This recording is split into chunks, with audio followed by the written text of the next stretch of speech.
उत्तर प्रदेश की राजनीति में एक बार फिर बहुजन समाज पार्टी और मायावती चर्चा के केंद्र में हैं। 2027 विधानसभा चुनाव में अभी कई महीने बाकी हैं, लेकिन इसी बीच बहन मायावती के लिए एक ऐसा ऑफर आया है जिसने यूपी की राजनीति में एक नई बहस छेड़ दी है। ये ऑफर न तो बीजेपी की तरफ से आया है, न ही कांग्रेस या समाजवादी पार्टी की ओर से, बल्कि ये ऑफर है असदुद्दीन ओवैसी की पार्टी AIMIM की तरफ से।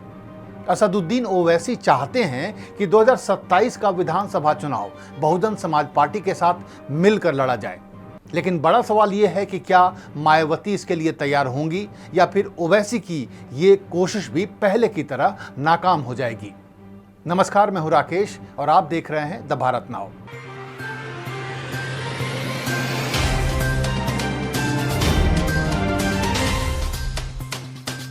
चौदह जून को असदुद्दीन ओवैसी बहराइच में एक रैली करने जा रहे हैं। इस रैली से पहले AIMIM के प्रदेश अध्यक्ष शौकत अली ने एक बड़ा बयान दिया है। उन्होंने कहा है कि अगर दलित और मुस्लिम वोट एक साथ आ जाएं, तो यूपी में एक मजबूत राजनीतिक विकल्प तैयार हो सकता है। उनका दावा है कि यह गठजोड़ न केवल बीजेपी बल्कि समाजवादी पार्टी को भी चुनौती दे सकता है। शौकत अली ने यहां तक कहा कि 2017 में कांग्रेस और समाजवादी पार्टी ने गठबंधन किया था, लेकिन उससे बीजेपी को रोका नहीं जा सका।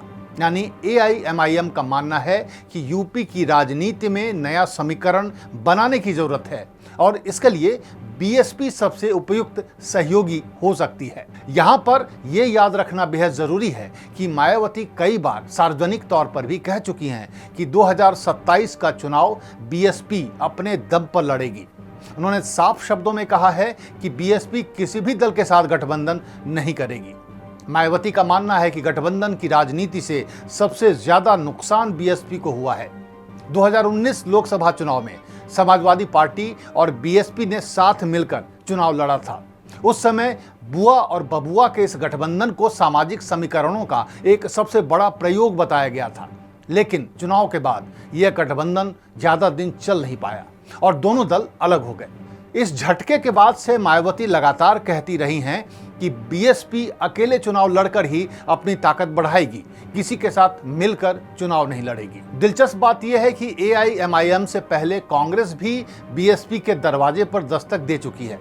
पिछले महीने कांग्रेस सांसद तनुज पुनिया कुछ नेताओं के साथ मायावती के आवास पर गए थे। हालांकि उन्हें मुलाकात का समय नहीं मिला, या यूं कहें कि मायावती ने मिलने से इनकार कर दिया और वे लोग वापस लौट गए। कांग्रेस नेताओं ने कहा कि उनका उद्देश्य राजनीतिक नहीं था, वे लोग सिर्फ मायावती का हालचाल जानने गए थे। लेकिन सवाल उठता है कि अचानक कांग्रेस को मायावती का हालचाल लेने की याद क्यों आ गई। दरअसल राजनीति में संकेतों की अपनी एक भाषा होती है। अगर इसे एनालाइज करें तो कांग्रेस इस मुलाकात के जरिए दो संदेश देना चाहती थी। पहला, बसपा के साथ संवाद की संभावना खुली रखना, और दूसरा जो सबसे महत्वपूर्ण है, समाजवादी पार्टी को यह संदेश देना कि सीट बंटवारे को लेकर कांग्रेस के पास दूसरे विकल्प भी मौजूद हैं, क्योंकि तब तक अखिलेश यादव के साथ राहुल गांधी की मुलाकात नहीं हुई थी। हालांकि मायावती से मिलने की कोशिश भी किसी ठोस नतीजे तक नहीं पहुंच सकी। अब सबसे बड़ा सवाल यह है कि ओवैसी की पार्टी को आखिर BSP की जरूरत क्यों महसूस हो रही है। इसका जवाब यूपी के धार्मिक और जातिगत समीकरणों में छुपा हुआ है। उत्तर प्रदेश में मुस्लिम आबादी लगभग 19 से 20% मानी जाती है, वहीं दलित आबादी करीब 21% के आसपास है, और अगर दोनों को मिला दें तो लगभग 41% होते हैं। अगर इन दोनों वर्गों का एक बड़ा हिस्सा किसी एक राजनीतिक मंच पर आ जाए तो वो कई सीटों पर निर्णायक प्रभाव डाल सकता है, और यही वजह है कि AIMIM दलित मुस्लिम राजनीतिक एकता की बात कर रही है। लेकिन ये गणित जमीन पर कितना सफल होगा, ये एक अलग बहस का मुद्दा है, क्योंकि पिछले कई चुनावों में मुस्लिम वोटों का एक बड़ा हिस्सा BJP को हराने की रणनीति के तहत समाजवादी पार्टी के साथ जाता रहा है। वहीं दलित वोटों में भी BSP का आधार पहले जैसा मजबूत नहीं रह गया है। अब दलित वोट में चंद्रशेखर रावण ने भी सेंध लगा दिया है। संजय निषाद भी कुछ वोट काट कर ले जाते हैं। अगर मान लें कि BSP और AIMIM साथ आ जाते हैं तो क्या इसका फायदा मायावती को होगा? राजनीतिक तौर पर इसके दो पहलू हैं। पहला यह कि BSP को कुछ मुस्लिम वोट मिल जाएंगे, लेकिन दूसरा और अधिक महत्वपूर्ण एंगल यह है कि इससे बीएसपी की सर्वजन वाली राजनीति की छवि प्रभावित हो जाएगी। मायावती लंबे समय से केवल दलित राजनीति तक सीमित नहीं रहना चाहती हैं।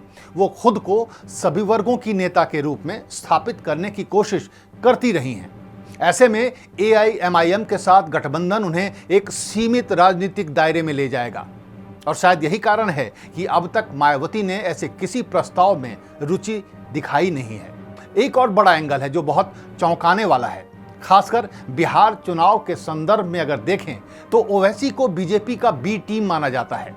असदुद्दीन ओवैसी जानबूझकर ऐसी कॉन्स्टिट्यूएंसी में उम्मीदवार खड़ा करते हैं जिससे बीजेपी को डायरेक्टली या इनडायरेक्टली फायदा होता है। ओवैसी ने बिहार चुनाव में उन्हीं इलाकों में अपने उम्मीदवार खड़े किए जो मुस्लिम बहुल इलाके थे, जहां बीजेपी को वोट मिलने की संभावना ज्यादा नहीं थी, लेकिन आरजेडी, कांग्रेस और जेडीयू के मुस्लिम वोटों को घटा दिया।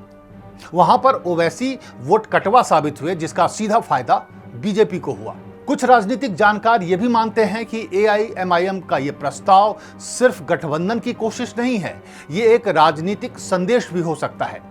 ओवैसी ये दिखाना चाहते हैं कि वो यूपी की राजनीति में सक्रिय हैं और 2027 के चुनाव को लेकर गंभीर भी हैं। साथ ही वे मुस्लिम मतदाताओं को ये संदेश भी देना चाहते हैं कि एआईएमआईएम केवल चुनाव लड़ने में नहीं बल्कि सत्ता के समीकरण बनाने की भी क्षमता रखती है। यानी यह प्रस्ताव बीएसपी के लिए उतना अहम ना हो, लेकिन एआईएमआईएम के राजनीतिक विस्तार की रणनीति का अहम हिस्सा भी हो सकता है। अब तक की स्थिति देखें तो तस्वीर बिल्कुल साफ है। बीएसपी को साथ लाने की कांग्रेस की कोशिश सफल नहीं हो पाई। अब एआईएमआईएम ने गठबंधन का प्रस्ताव दिया है, लेकिन मायावती पहले ही कह चुकी हैं कि बीएसपी किसी भी दल के साथ चुनावी समझौता नहीं करेगी।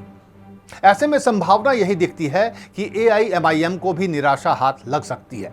फिर भी कहते हैं कि राजनीति संभावनाओं का खेल है।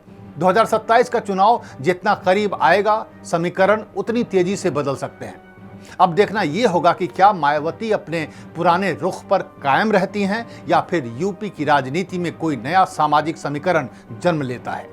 आपको क्या लगता है, क्या बीएसपी और एआईएमआईएम का गठबंधन यूपी की राजनीति में बड़ा बदलाव ला सकता है या फिर बीजेपी की बी टीम की छवि रखने वाले ओवैसी को दरकिनार कर मायावती अकेले चुनाव लड़ने की रणनीति पर कायम रहेंगी? कमेंट बॉक्स में अपनी राय जरूर बताएं। वीडियो पसंद आया हो तो लाइक करें, शेयर करें और चैनल को सब्सक्राइब करना ना भूलें। नमस्कार।